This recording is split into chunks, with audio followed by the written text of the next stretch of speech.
that by the magic of internet, I have actually used 3.5 hours on this job, which is so annoying. And obviously, in between, I had to go down and say hello to my little granddaughter that's come home. It's really cool. Aren't they small, those babies? I can't remember them being that small. Anyway, so here we have the back plate cleaned up. That looks a lot better, doesn't it? There was so much crap in here. So that's the danger of having these grease nipples on hubs, is that people use them and don't realise that all the grease ends up going on the brake pads. So what I thought I'd do first was sort out this back plate. First thing I'm going to do is refit the grease nipple. I've just cleaned this up with a bit of emery cloth. Looks good. I think that's an 11, aren't they? Aren't they 11? Yes. So that's on, and I thought I'd fit the speedo drive. Another thing to note is I was sure that the speedo drive here on this bit is metal. I'm actually even more sure now, because, put that away, the speedo worm drive itself is metal. So I'm going to put that in, fit that in here. But first I'm going to put some grease on there. And Hans, if you watch this, please come down with some rubber gloves. I am complete, after I've cleaned up this, I've used up all the rubber gloves you came down with that you were supposed to be using. So a good dollop of grease on this. One thing to note on the speedo drive here is there's a little washer. I'll put some on the shaft as well. There you go. Stick it in there. Make sure it hits the hole in the bottom. And then this bit, I really need to dry my hands with something. All this is cleaned up quite well actually with emery cloth. You can see this was absolutely caked in rust. So I've just used emery cloth and some of that fine wire wool. And it came up a tree. So did the cam and the cam arm. That turned out pretty good. So yeah, so that's a nice thing. The Series 2, the quality of the parts is actually better than the Series 3s, and it's all to do with money, basically. I think this is a 13, if I remember rightly. No, it isn't. Is it a 14? Which is an odd size. Yes, it is. That's an odd size. Voila. On the back side here, this is where that big seal fits. I also think this is a good idea, so that you don't cake your brake shoes in shit. I think it's a good idea to have this, because the way seals work is when they get pressure on the back side, they actually open up and seal better. So I like to fit it this way, and it's just a bit of a groove in here. Just get it in. This item is from Casa Lambretta. And another thing that I noticed was, I probably wouldn't have noticed it normally, but in the back plate here was this little washer. And I can't imagine that this has been messed around with, so I'm going to fit that. I'm just going to put a blob of grease on the back so that it stays put, basically. There, like so. And that is the back plate prepped. I've also taken off the original paint. I imagine this is like the undercoat, it's just like overspray from the factory. And another thing I'm going to do is just put a smear of grease on the seal itself. not too much, or you're sort of defeating the object of trying to keep the grease on the inside there. Right, so that's done. And then we've got this one. So what I'm going to do to start with is just grease the area where I'm going to press the bearing in. If you look inside the hub, you can see there's a little edge there. So it's got to go quite far down in there. And I think I'll fit bearing number 1. Now I use MB tool, especially for it. And as you can see, these are bone dry. So I'm going to use this super duper, this is really messy, but it's really really thick bearing grease. And apparently it says in Danish here that it's super duper. So I'm going to take this bearing and the other bearing, just pack them with grease, because if Hans doesn't take the piss out of the grease nipple, they can run on this for quite a long time. I probably think, like, if he does like 5,000 kilometers a year, which is what we're hoping, then a couple of pumps a year would be more than enough. And these tend to last quite a long time. Like the original ones that I took out, they weren't too bad actually. Just pack them with grease. You can use seal bearings. It was just like I think the other ones that I've rebuilt, I've used seal bearings, but it was just like a coincidence that I was buying some stuff from MB, and this is what he supplies, and that's fine by me.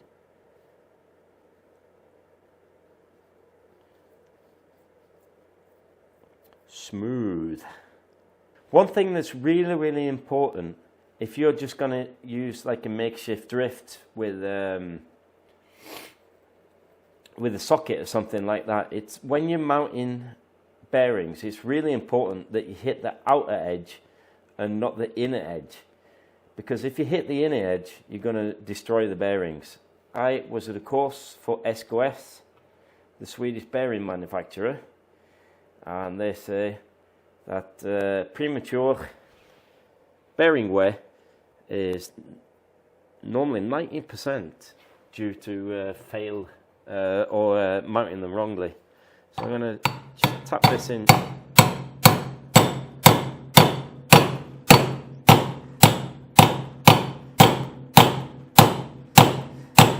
Tap it in until it stops on that ledge.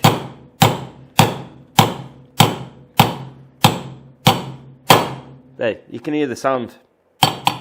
It's solid. So that's all the way down. Turn it around. I'm going to be fitting the spacer from MB here. Shame really, it's a pretty looking part.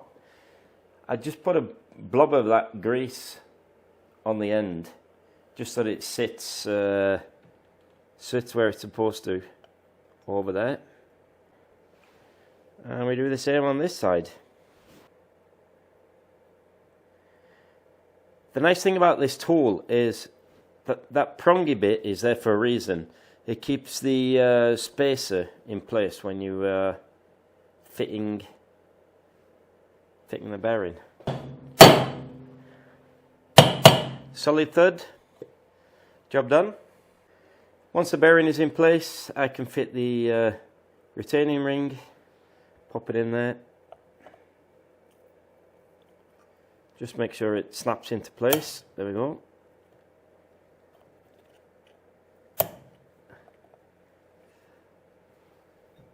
So that's nice and secure, holding the bearing. And then we press in the seal. I could use the tool. I can see if I can get it in straight with my fingers. Can I? Can I? Yes, I can. Like so. Perfect. And then you've got the top hat. So that's that side done. Nice. Last job to do here, I think I'm going to use normal grease, is to grease the speedo drive part here.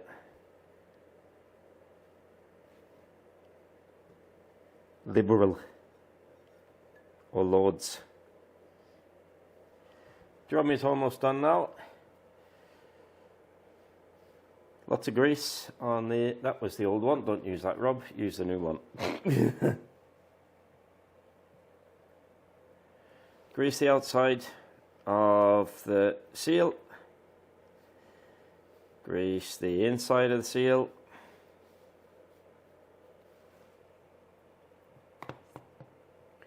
And for reasons talked about earlier, I'm going to be fitting this the wrong way round. This might be a bit tighter than the other side. If I can just like sort of start this off, and this has to go in a fair bit longer, I think I'm going to drift this in with the tool.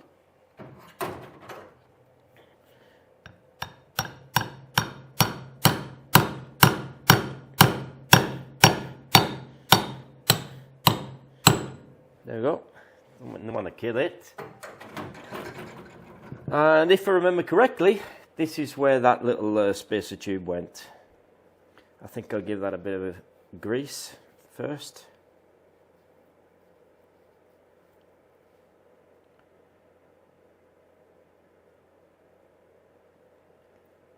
Just push that gently in there. Yes, and we can take that away, and it's the back plate. Now I am going to fit the brake pads, and as you see to my left, I've got my stickies out. The reason why I've got the stickies out is because I can never remember this, by the way. I always fit copper slip to the brake post. Don't use too much or that'll end up on your brake pads. Just enough so it doesn't rust solid. Corrode solid.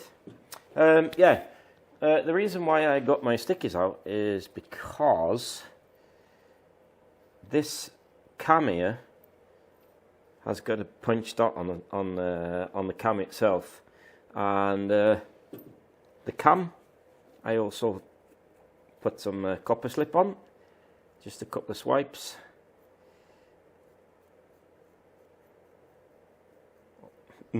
Sort of a couple of swipes, and obviously grease on the axle bit. This one in particular, I'm not sure, never seen it before because I've never really overhauled. I normally go for a disc brake, front discs, but I think we're going to put some grease on the cam arm.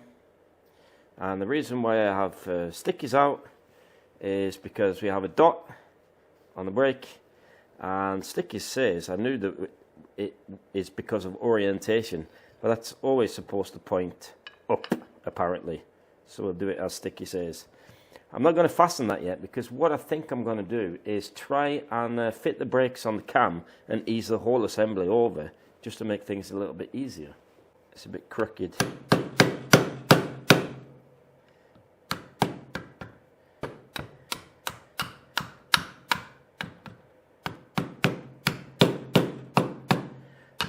That's got to be, I reckon,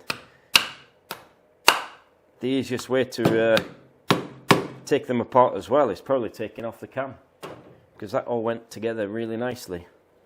And then, looking good. And then I can fit the fat shim, springy shim, and the circlips.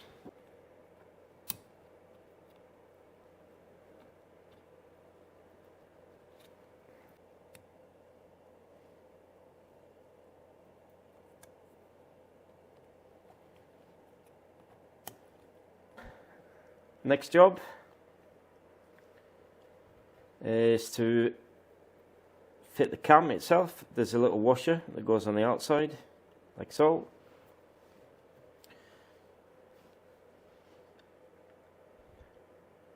Is it this way or is it that way? It's this way, isn't it? Let me think. That fits there. On the wire, yep. I'm not sure the angle of this, to be honest, while I've got it on the bench. I'm just going to fit it at like what I think looks reasonable. Fit the circlip, and I can adjust that once it's on the scooter and we fit the cable. There we go, nice. So that's that bit done. And now I think I'm going to take the axle. Let me put stickers away for a second. Take the axle, grease that up.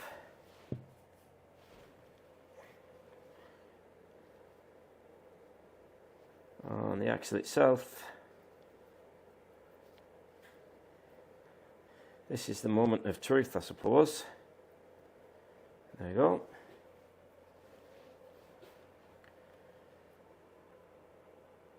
Fit the axle through here. There you go. If you've got the standard drum, obviously you need a washer and the half nut. Hopefully this should slide together.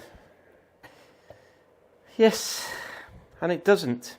So that was a massive amateur fail alert. The SIP brake pads that I had, they were the DL type with a bigger cam. They're just like not concentrating this morning, obviously, or evening. It is now evening. Yeah, so I found some BGM LE type pads, fit those. I did what I thought I did. I got some practice in here. I did the old loosen the cam, fit it all as one assembly, which seemed to work fine. And then we push through the axle. So if you have a standard type lambretta here, you was clever, and you have measured how much axle length you had. You fit washer and half nut. This is just a demonstration, and I can't get it on both sides. And you're good to go. Just make sure that they are the same, they protrude the same as when you took it apart. But on this one, which uses the disc axle, we've got the top part. I clean that up, just press it through the seal there. No washer on this one because the top part acts as a washer.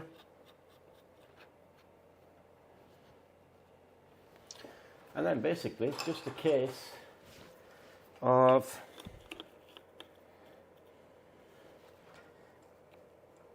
nipping that up.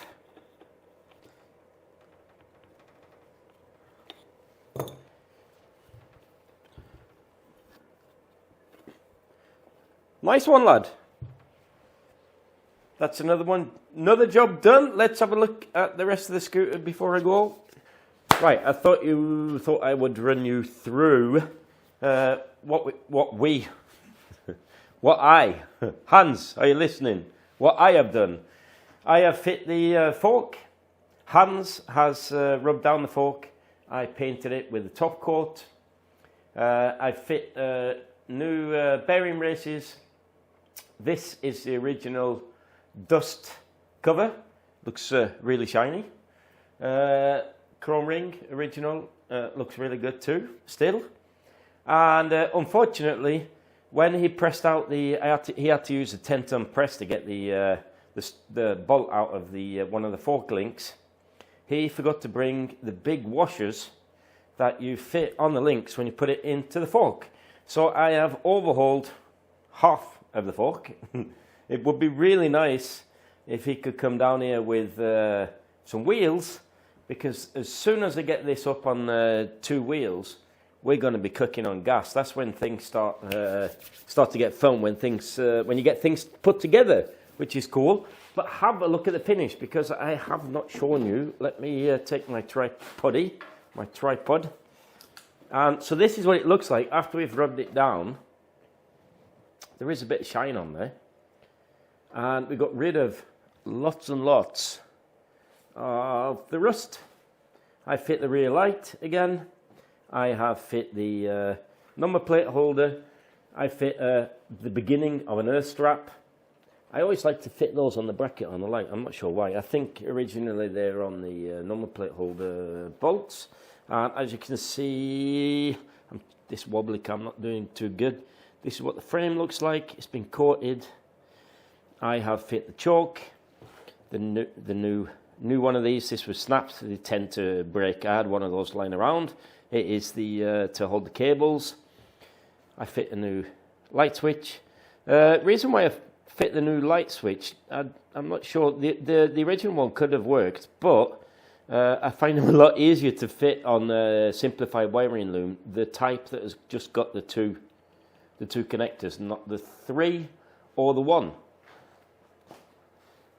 So otherwise, it's looking pretty good. So one thing I'm going to ask you, because I'm going to put this film out already tomorrow, hopefully, is if you've got any tips, because what I want to do, the handlebar is really sloppy, the levers here. I want to weld up these like wings that are on inside the handlebar, the throttle rod here, and the other side as well. But I would love to be able to keep these grips. They're really, really hard. Do you think that if I submerge those in boiling water, try and put air hose or something down here and try and blow them off, do you think they'll get supple again if I put them in hot water? Answers on the postcard, please. Answers down below. Answers down below. But yeah, we're cooking on gas. One thing, it's really annoying trying to walk around with a tripod because I've got so much crap on the floor here that I'm banging it into stuff. One area of concern I have is, well, not really, sort of, ish, is if I angle you down there, you would see the area here, it's quite rusty, even though we've like polished away all the excess rust and flakes, and we've coated it. What I'm seriously thinking about doing, because you're not going to see this anyway, and if you look at the stand as well, not the stand itself, but on the underside of the struts, they're quite rusty. Not rotten, just a bit rusty. I was thinking of using some sort of black undercoat that you use on cars, just to keep it protected, because Hans is now in the thoughts that this is looking so good that he really wants to keep it like this for as long as he can. So I thought to add a little bit of longevity, is that a word? I thought I'd put something under the bottom here to protect it against the road grime. But otherwise, solid frame, really nice. Yeah, so Hans was up here. I have to do a bit of a moan about Hans.